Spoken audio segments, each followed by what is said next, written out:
we know what video you're waiting for, but we can't release it just yet. We're waiting for some other people to do some other stuff first. For now, I'm going to show you some of the workshop skills you might have seen me use that you can use at home. Number one is how to use a drill. You'd be amazed the amount of people I teach how to drill holes. Now, it might seem like a really simple thing to do, but most people get it wrong. So I'm going to explain it to you. It doesn't matter what you're drilling, steel, wood, aluminium, titanium, but it's the same method. Get your part secure. You can use a vise or a G-clamp or anything. You don't need a fancy table like this. Now, you can get really nice drill bits like these. These are like £140 a set. These are brilliant. These have stayed sharp for me for about a year and a half. They are made by my favorite manufacturer, Flex. But I did buy these before Flex were sponsoring us, but they're just really good. This is just your standard drill bit you get from any of the local high street retailers that you buy hardware stuff from. And put it into any normal drill. And you tighten it up. You don't want to go crazy tight because if it jams anywhere, you want it to slip in the truck. First things first, center punch. That will stop the drill bit from drifting. So settings on the drill, we've got the torque settings here. So we want to make sure that is off and set to drill. The torque settings mean that there's a little slipping function where it will stop the drill bit from working properly. Don't really know the function of them. We want to make sure it's set to drill. That means it won't slip. Then we go to our speed settings and we're going to second speed, second gear. That's the fast gear. We place our drill into the center popped area.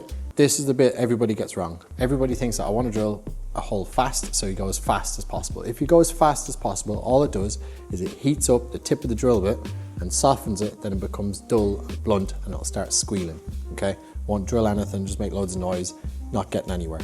What you want to do is go as slow as you can in second gear, like that, and apply as much pressure as possible because this is going to work like a pencil sharpener.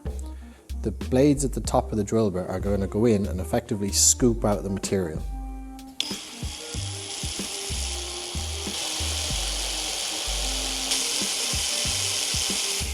You can see the lumps of steel coming out. That's how a bad drill bit drills. So we go swap to a good drill bit. We go again. You'll see the difference.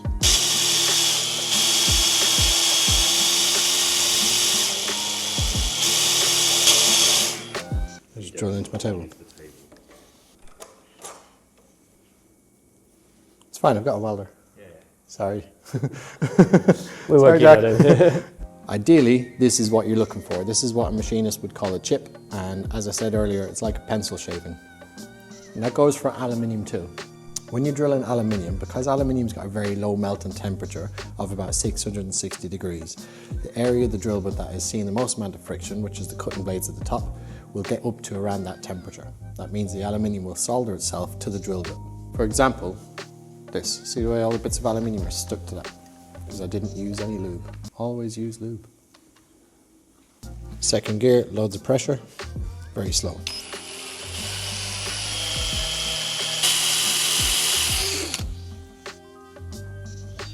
So you can see the top there, because I didn't keep lube on it, the aluminium's sticking to the drill bit. That's how to drill, now how to tap. So this is a tap. It's for making a thread within metal. When you've drilled a hole, you can run this down the inside of the hole and it will tap a thread into the metal. Buy specific kits like this which have a tap and a matching drill bit for it. For example, the M8 comes with a 6.8mm drill bit. If you don't have one of them, because who has a 6.8mm drill bit? Most people don't have a 6.8mm drill bit. They'll come in half steps, so 6, 6.5, 7, 7.5, etc. So this is how you select a drill bit. A standard M8 bolt is M8 by 1.25 pitch. You don't need to know what that means. All you need to know is that you minus 1.25 from 8, which is, so that's 6.75. Nobody has a 6.75mm drill bit. So on aluminium, you go to the next size down from that, which would be a 6.5, or on steel, because steel's harder, you go up, round it up to 7. There's two different types of taps. A standard tap like that, I don't really like them. I like these ones. It's called a machining fluted spirally tap thing, okay? The reason I like these ones is because they eject the chips at the back instead of pushing them forward into the hole like these ones. This bit here is the tapping handle. We place it into the hole, a little bit of lube. Now, as we start, we want to keep the tap as straight as possible. You'll see all the chips coming out backwards. It's pushing them up out the top of the hole. That keeps the hole nice and clean and stops the aluminium from jamming up inside the hole, and you're much less likely to snap a tap. Now, if you want to do it like me, where I've never snapped a tap doing this method, I use a drill. You don't want it too tight, because if this jams up, you want it to be able to spin in the tap instead of snapping the tap. If you snap the tap in the hole, game's over. You're not getting that out again easy. So, slow speed, gear number 1. A little bit of lube.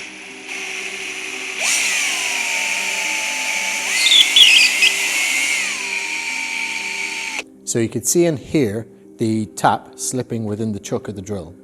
We wanted that to happen so it doesn't over torque the tap and snap the tap. Let me show you. So I think that these tapping handles were invented by big machining just so you snap taps. The more taps you snap, the more taps they sell. And if you get this slightly offline and it goes sideways in the hole, it will snap. Wake up, sheeple. Okay, the straight line method.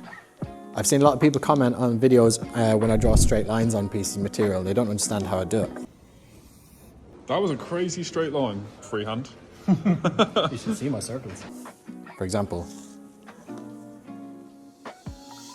So all I do is put one of my fingers, depending on the size of the line, I can put it there, or I can put it there, or I can put it there, and then just slide it along with that. People are fascinated by that, it's very simple. You can even use that same trick to draw circles. Now, if we want to find the center of that circle, we'll draw 2 random lines on it. So we draw a line across and then we divide whatever that number is. So just for the ease of the math, I'm going from the end point to 16, half of that is 8. We do the same anywhere else. So there's a random amount there. So we go to 16 again.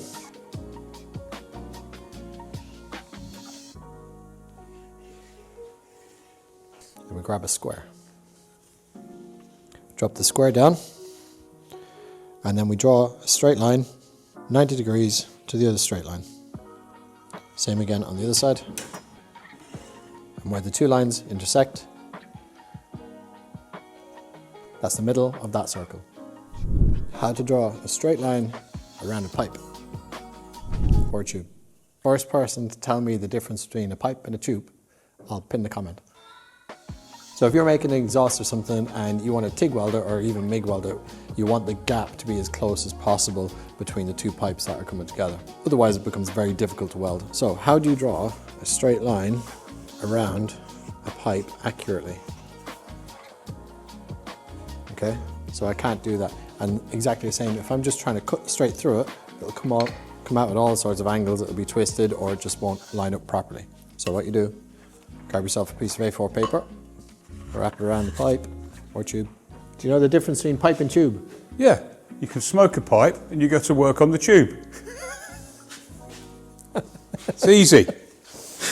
So we wrap the piece of paper around like this, bring the edges up until they meet and are level, like that, parallel, and then you can draw around that.